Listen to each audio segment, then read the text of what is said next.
관세음보살, 국내외 유튜브 불가대학 시청자 여러분 반갑습니다. 요 앞에 이 글을 한번 보십시오. 제가 계시글이라고 이름을 붙였습니다. 근본불교, 세계불교, 첨단불교 이렇게 되어 있죠. 이것이 한국불교대학, 유튜브 불교대학의 3대 지표입니다. 우리는 근본도 지켜야 되고요. 또 세계로 나가야 되고요. 첨단 기법을 잘 활용해서 수행도 하고 포교도 해야 된다. 그런 뜻을 가지고 있습니다. 3대 지표니까 다 기억했으면 좋을 것 같습니다. 근본불교, 세계불교, 첨단불교. 요즘 새로 들어오시는 분들이 많은데 진심으로 환영합니다. 본 유튜브 불교대학은 불교 공부하고 불교 수행하는 불교 전문 채널입니다. 이 방송을 매일 접하면 그렇게 힘들이지 않고 엘리트 불자가 되어갈 것입니다. 어렵지 않게 핵심을 전달하려고 저 나름 애쓰고 있으니 꾸준히 들어주시면 감사하겠습니다. 오늘의 본론에 들어가겠습니다. 어떤 영가를 챙겨야 하는가? 어떤 영혼, 어떤 영가를 챙겨야 하는가에 대해서 말씀을 드리겠습니다. 백중이 다가오고 또 각절마다 지장제일 다 하시니까 이 부분이 필요하겠다. 또 질문들이 또 들어와서 제가 이 주제를 택했습니다. 첫 번째 경우입니다.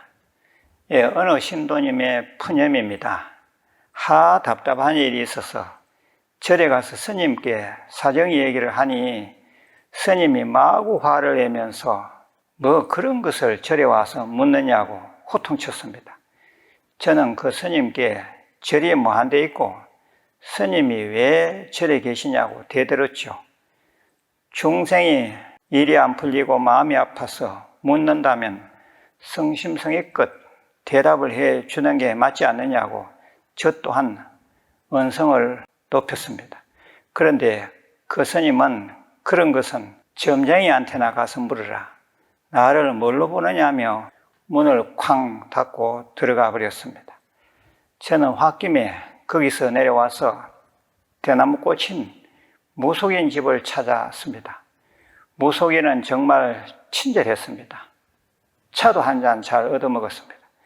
점을 치는데 자기도 모르는 또 다른 시어머니가 나와서 그동안 섭섭했다면서 자신이 복수를 하고 싶어서 너의 집안을 힘들게 하기로 작정했다는 것이었습니다. 집에 와서 시어머니께 물어보니 실제로 두 번째 시어머니가 있었는데 좀 안 좋게 죽었다는 것입니다. 그 뒷얘기는 생략하고 말씀을 드립니다. 물어보지 말라고 해도 어디 가서 자꾸 묻습니다. 불자들, 다른 종교인들도 다 똑같은 것 같습니다. 그런데 거기서 덜먹거리는 영가가 나온다면 자기가 아는 영가든 모르는 영가든 무조건 잘 챙겨야 합니다. 그럼 또 이렇게 말하니까 스님, 그럼 영가가 실제로 해코지를 한다는 말입니까? 하고 물을 수도 있는데 그럴 개연성도 있지만은 그것을 떠나서 일단 그런 소리를 들었으면 이미 덜먹거리는 그 영가와 인연이 닿아버린 것입니다. 그래서 챙겨줘야 합니다. 이해가 되시죠? 특히 백중 때 지장제일 1년 49주 천도제 꼭 올려주길 바랍니다. 두 번째 경우입니다. 어느 신도님이 자기가 시집을 왔는데 자기 남편과 그 아래 동생의 나이 차가 많이 나서 남편한테 물어보니 2명이나 물놀이 사고로 죽었답니다. 그러니까 시동생인 거죠. 그런데 우리가 살다가 보면 일이 안 될 때도 많지 않습니까? 이 신도님은 그럴 때마다 그 시동생들이 자기 가정에 운을 막는가 싶어 늘 마음이 찝찝했다는 것입니다. 그러면서 작년부터는 백중지장예일에 그 시동생을 올리기로 마음먹었다고 했습니다. 그런데 그 덕분인지 신도님은 그 뒤로 얼굴에 근심 걱정이 없어지고 아주 밝아졌습니다. 나중에 한번 물어보니 이제는 마음이 편안해지고 일도 잘 되는 것 같다고 얘기했습니다. 혹시 집안에 잊고 있는 영가가 있는지 보시고 백중이나 지장예일에 올려드리길 바랍니다. 세 번째 경우입니다. 가족들이 다 알지만 아주 어릴 때 죽었기 때문에 집에서 지내는 제사 명단에도 빠져 있고 설, 추석 차례에도 올라가지 못하는 애혼영가가 있다면 백중, 지장, 제일 등에 올려줘야 합니다. 네 번째 경우입니다. 꿈에서 안 좋은 모습으로 자주 나타나는 영가가 있다면 특별히 잘 챙겨줘야 합니다. 초파일 때 영가등도 좀 달아드리고 평생위패도 올려드려야 합니다. 백중, 지장제일 때 챙기는 것은 말할 것도 없습니다. 그래도 잘 안 되면 특별 천도제를 지내줘야 합니다. 다섯째 경우입니다. 부득이하게 임신 중절 수술을 한 영가가 있을 수 있습니다. 그냥 듣고 넘어간다 해서 해결될 문제가 아닙니다. 부끄러운 것 다 접어두고 그 수술한 영가 숫자만큼 다 올리길 바랍니다. 백중, 지장, 제일 등의 합동천도제는 천도는 물론 참여의식도 병행하는 것이므로 꼭 챙기길 바랍니다. 태중 사망 영가를 수자령 영가 또는 일문유연 애혼 영가라고 합니다.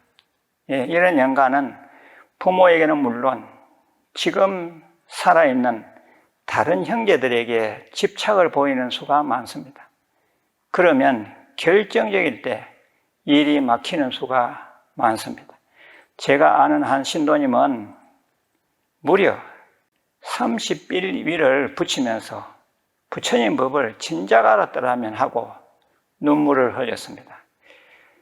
수자령 영가를 올리고서 천도 기도 중에 어떤 느낌을 받았다는 분도 많습니다. 수자령 영가 잘 챙기셔야 합니다. 여섯째 경우입니다.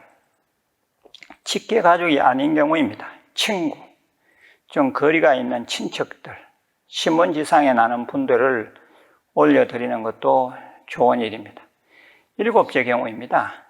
집에서 제사를 지내든 안 지내든 관계없이 불자라면 최소 4대, 최대 7대까지의 영가님들을 백중 때, 지장제일 때 올려드리는 것이 좋습니다. 저는 매년 7대 선망 부모 전체 외갓집까지 포함해서 한 20여 분 매년 올려드립니다. 물론 제가 용돈을 모아서 내서 동참을 합니다. 이상 백중 지장제일에 올려야 하는 영가분들을 말씀드렸습니다. 백중기도에 들어가시면 금강경 독송 사경 많이 하시길 바랍니다. 정근은 평소대로 관음정근 하시고 절에 왔을 때만 절의식대로 지장정근 하시면 됩니다. 백중지간에 그렇게 하시라는 겁니다. 천도에 대한 법문은 제가 여러 차례 말씀을 드렸습니다. 찾아서 들으시길 바랍니다. 보이지 않지만 영가의 기운은 분명히 있습니다. 절대 우습게 보지 말고 성심성의껏 천도기도 올리시길 바랍니다. 오늘의 게시글을 다시 한번 읽어보고 마치겠습니다. 제가 한국불교대학 유튜브 불교대학의 3대 지표라고 말씀을 드렸습니다. 모두 한번 따라해 보십시오. 근본불교, 세계불교, 첨단불교. 우리는 유튜브 불교대학 학생이지 않습니까? 그러면 불교대학의 3대 지표 정도는 알고 있어야 합니다. 근본불교, 세계불교, 첨단불교. 여기에 대해서는 후일에 또 설명을 드리도록 하겠습니다. 내일 다시 뵙겠습니다. 관세음보살.